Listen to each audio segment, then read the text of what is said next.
For this spotlight card design, you're going to need a focal point that can talk. And so I've picked this little girl. And you just might want to test your spotlight out to make sure you leave yourself enough interest. Next thing, you want a pattern paper that coordinates with white.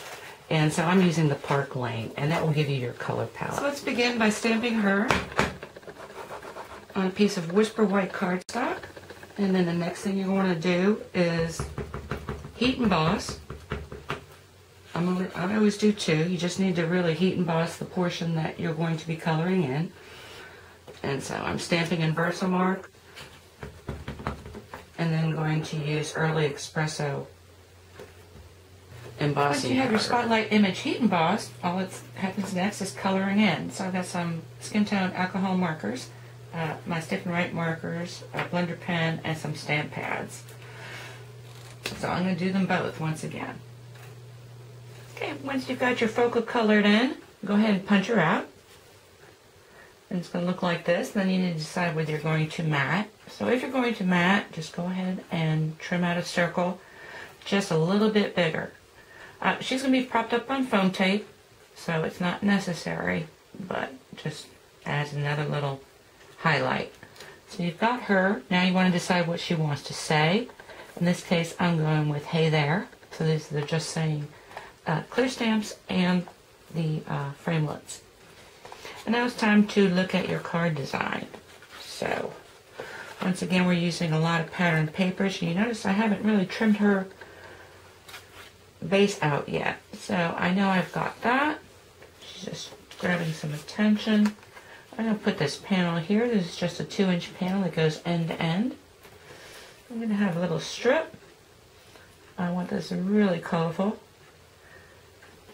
And then maybe some squares. And then trying to get an idea what she's going to look like. And so I'm going to trim this back a little bit and get these other guys on here, and then we'll take a look at the outside and start on the inside. Now you should have your finished card front, and I changed it in that I put a double matte around my focal image, and so it's just two different colors, one with the 16th matte and then another 1/8-inch matte. And since I did this on paper, and now that I've got 3 layers of matte, I just propped up this end when I attached it. So I attached it here onto the matte and then layered it on top of 3 layers of cardstock.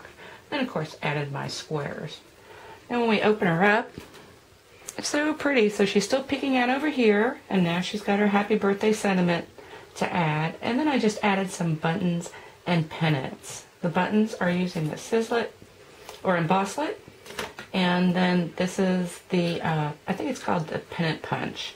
And you can see they're a little bit longer. And in case you don't know this little trick, they do punch out like this. But if you grab a piece or a strip that is narrower than what you want to trim out on the end, you just slide it in. And then when you cut it, you can have it as long as you want. Now it can be narrower. And you just want to center your punch. So anyway, that's something good to know. So as always, I'll finish with my laundry list and my product item list. Thank you for watching.